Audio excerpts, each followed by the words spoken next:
Hey guys, Furum here, and today I'm going to be testing the brand new Lamborghini Revuelto at Golden Max in multiplayer in Asphalt 9. Please consider subscribing if you have not already, and be sure to check out my Furum Clips channel, Furum TV channel, Purple Team Discord. Links to all those will be in the description, and I hope you enjoy the video. Oh, and also, let me know down in the comments below, do you think this color of the car is pink or purple or somewhere in between? When I first saw it, I thought it was pink, but a lot of people, and the majority of people on my stream, when I made a poll about it, seemed to think it was purple, so I'm just curious to hear what you guys think.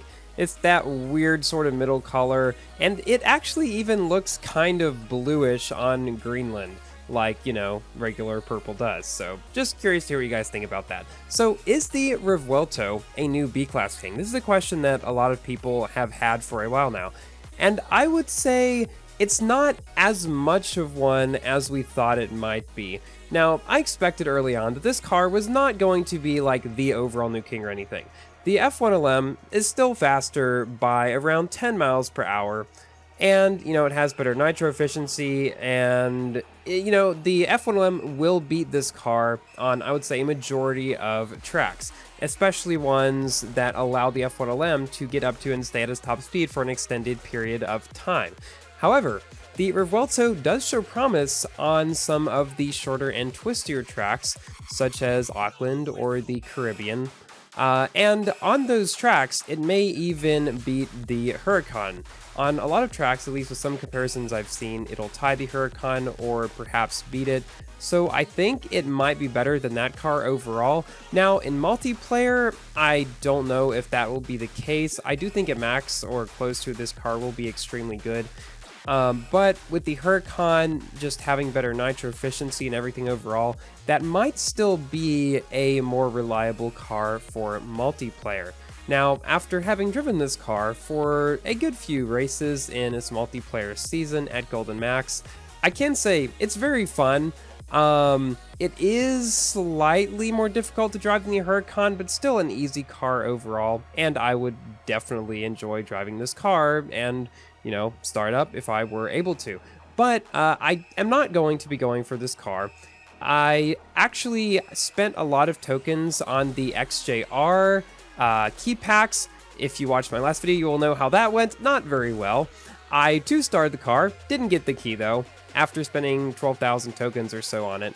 I will be having a video about the XJR soon as well, but I'll talk more about that there. So how does the Revuelto fit overall in Class B? Well, it will be one of the fastest cars on pretty much every track.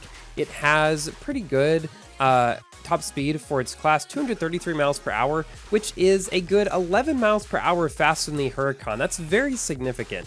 Its acceleration is also faster than that of the Huracan. Its drifting and handling are quite good. The really one thing it has going against it, I would say, is the nitro efficiency, which isn't even all that bad. It's certainly worse than likes of the Huracan, and it's not the best in Class B, but it does its job. And due to the high acceleration of the car, the poor nitro wasn't really all that much of an issue. Granted, I did test this car in Ghost Slipstream season, so there were some times where I was able to use that to my advantage. But in the cases where I was ahead, obviously I would not be surfing anyone's slipstream, and I was able to do fine with it. I didn't really feel like this car was greatly lacking nitro, like something like, I don't know, the Tryon Nemesis, whatever it does. That's kind of an extreme example, but you get what I mean. When it comes down to it, the car is very fun. It's going to be great in B-Class for events and multiplayer alike. It just won't be the blow away standout like some of us thought it might have been. Whenever I'm at the very front in Ghost Slipstream, like I was in this race, I, instead of drifting or, you know, doing the brake nitro trick like I used to, typically just wiggle back and forth a bit to try to get behind somebody so I can ride on their slipstream at the very beginning of the race, because I've found that due to not braking and just going back and forth like that, I don't actually slow down as much, and I can get back up to my top speed a bit quicker. At least that's what it feels like to me. And I'm curious, have you guys discovered any more interesting strategies for Ghost Slipstream? It is still my favorite way to play multiplayer in this game, particularly in faster cars, because I feel like it gives many of them much more of a chance to shine. When it comes to the Revuelto, I am kind of indifferent to it though, because this car isn't really a high top speed nor a low top speed car. But when it comes to the XJR, which again I will be testing soon, I'm kind of happy that we did not start out testing that car in a slipstream season, because I think that would give an over-exaggerated feeling as to how good the car really is. Don't get me wrong, it's great. But I think Go Slipstream in that car would make it way too overpowered. I can definitely see it demolishing everything there in, in A-Class Go Slipstream whenever that comes around for that car. But even in just regular multiplayer, where even with the limited selection of cars it's going up against, like the SC18 and the 911 and the new French Revuelto, it holds its own very well. And I will say, and I'll elaborate on this more in my video about it, but it's the closest feeling I've had in Asphalt 9 to the good old days of driving the SLK in Asphalt 8. Now, obviously, the car has good nitro efficiency, it drifts well and stuff like that, but just the feeling of getting behind at the beginning pretty far, and then slowly catching up and bypassing everybody all throughout the race with a crazy high top speed is something I have not felt in Asphalt 9. And it's just, I think it's really cool that we're beginning to get cars in this game that are different than the ones we typically get, which are either the super high top speed, really good drifting, low nitro efficiency stuff like the Esco and the Tuatara, and I could name a bunch of those. And then the super agile, like great all-rounders, like, I don't know, the 918 or the Valhalla, I could go on with those. Or the super agile ones like the Corvette and the GT12. There's like a few archetypes of cars in this game, and the XJR completely bucks all of them. It's completely different. I'd love to see that. And I hope that Gameloft continues to do that.